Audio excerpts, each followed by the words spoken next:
खाने वाली चुड़ैल। रात को अचानक राधिका मौसी को किचन से कुछ गिरने की आवाज आई।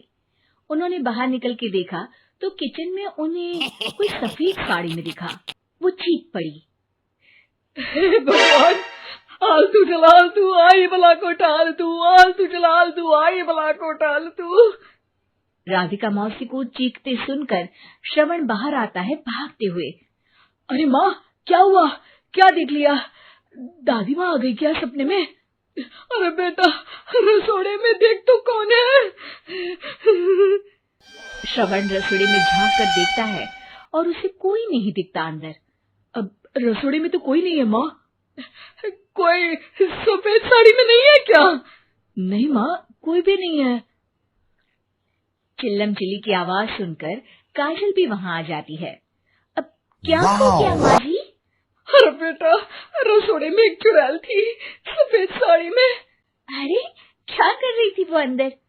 अरे बताया नहीं, कल आएगी ना तो पूछ लूंगी। चुड़ैल जी, आपका क्या प्लान है? माँ जी, रात बहुत हो गई है, आपने कोई बुरा सपना देखा होगा, चलिए सो जाइए। राधिका मौसी सोने तो चली जाती है पर उनको रात भर नींद ही नहीं आती। वो कुछ भी उलझुल बातें सोचने लगती है।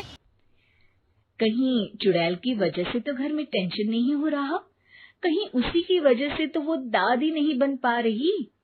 सुबह जब राधिका मौसी रसोड़े में छानबीन करती है तो पाती है कि नींबू का अचार गायब है। चुड़ैल नींबू का अचार ले गई? मुझे तो ठीक नहीं लग रहा कुछ। चुड़ैल को भी पता है कि जिंदगी का असली मजा तो खट्टे में ही है। राधिका मौसी झट से श्रवण को फोन कर देती है। बेटा, मुझे समस्या समझ में आ गई है, हमें एक तांत्रिक की जरूरत है। अरे क्या बोल रही हो माँ, तांत्रिक की क्या जरूरत है? आप पूजा पाठ तो कर ही रही हो ना। आलतू जलालतू मंत्र सारे फालतू जैसे कुछ मंत्र पढ़ो, चली जाएगी अपने आप चुड़ैल। अरे नहीं बेटा, कभी चुड़ैल को कम नहीं समझते। अरे तुझे पता भी नहीं चलेगा कि कभी वो छल करके काजल की जगह घर की बहू खुद बन जाएगी। क्या माँ, कुछ भी बोल रही हो? कहाँ काजल और कहाँ चुड़ैल? वैसे एक बात बताओ, काजल को अगर गाने के लिए बोल देना तो चुड़ैल काजल की आवाज सुनकर घर तो क्या, धरती लोग छोड़कर चली जाएगी। तुम ना पढ़े लिखे बच्चे हर चीज को मजाक समझते हो। तुम रहने दो, मैं खुद ही तांत्रिक को बुला लेती हूँ। अच्छा सुन, शाम को इमली लेके आना। क्या है कि चटनी खाए बहुत दिन हो गए है ना? नहीं माँ, इमली तांत्रिक से ही मंगवा लो ना, आटा वगैरह भी उसी से पिसवा लेना। देखो मुझे काम करना है। श्रवण रात को कई तरह की सब्जियों के साथ माँ के कहने पे चटनी के लिए इमली भी ले आया था, लेकिन राधिका मौसी के दिमाग में अलग ही फिल्म चल रही थी। उन्हें अब सिर्फ शक ही नहीं यकीन होने लगा था कि शायद चुड़ैल ने श्रवण पर अपना जाल बिछा दिया था, जिस वजह से श्रवण उनकी बात ही नहीं मान रहा था। पर कोई नहीं, आने वाली रात में राधिका मौसी खुद तैयार हो गई चुड़ैल को पकड़ने के लिए। रुद्राक्ष की माला, तुलसी का पत्ता, हनुमान चालीसा सब हाथ के पास ही था, बस चुड़ैल का इंतजार था। और जैसा राधिका मौसी ने सोचा था वैसा ही हुआ। वो चुड़ैल उस रात भी आई, पर वो राधिका मौसी से तेज निकली और राधिका मौसी के उससे पकड़ने के पहले ही वो भाग खड़ी हुई। जरूर बहू पे साया है उस चुड़ैल का, तभी तो श्रवण के कमरे में गई है। और अगली सुबह राधिका मौसी पिछली रात हुए हमले में किन चीजों का नुकसान हुआ उसका हिसाब लगा रही थी।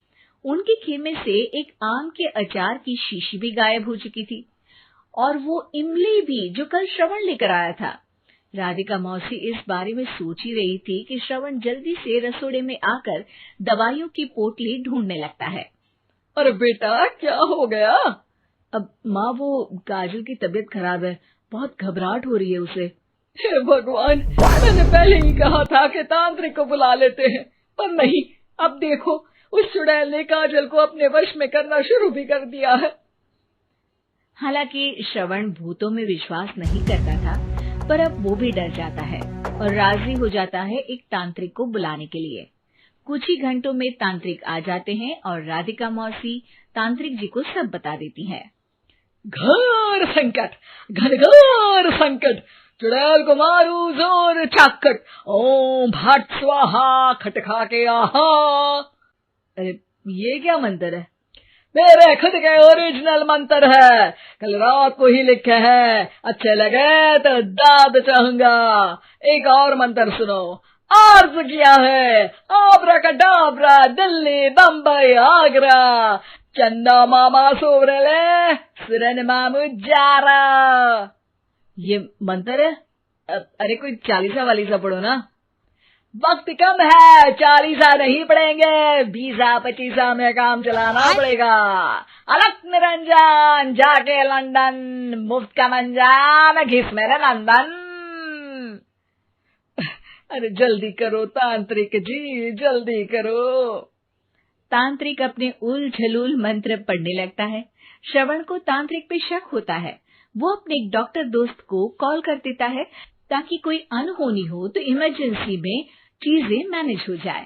तांत्रिक धुनी रमाता है, जिसकी वजह से कमरे में काफी धुआं हो जाता है और जिसकी वजह से बहू की घबराहट बढ़ जाती है। अब भागेगी चुड़ैल। हाँ। बहू खांसते हुए धुएं से बचने के लिए बाहर चली जाती है। अरे भाग रही है, भाग रही है। पीछे पीछे श्रवण भी जाता है। बहू एक सोफे पर बैठ जाती है। तभी डॉक्टर दोस्त आ जाते हैं और श्रवण को पानी लाने के लिए कहते हैं। थोड़े चेकअप के बाद डॉक्टर कहते हैं, मेरे हिसाब से जाप का काम पूरा हो गया है। क्या मतलब? अरे कुछ भी नहीं माँ, कोई चुड़ैल नहीं है, खुशखबरी है, अब दादी बनने वाली है। मगर वो सब अचार के डब्बे। श्रवण दोनों अचार के डब्बे अपनी माँ को दिखाता है, जो कि उनके बिस्तर के नीचे छुपे हुए थे। आपने सही बोला था माँ, वो चुड़ैल काजल ही थी जो खट्टा खा रही थी।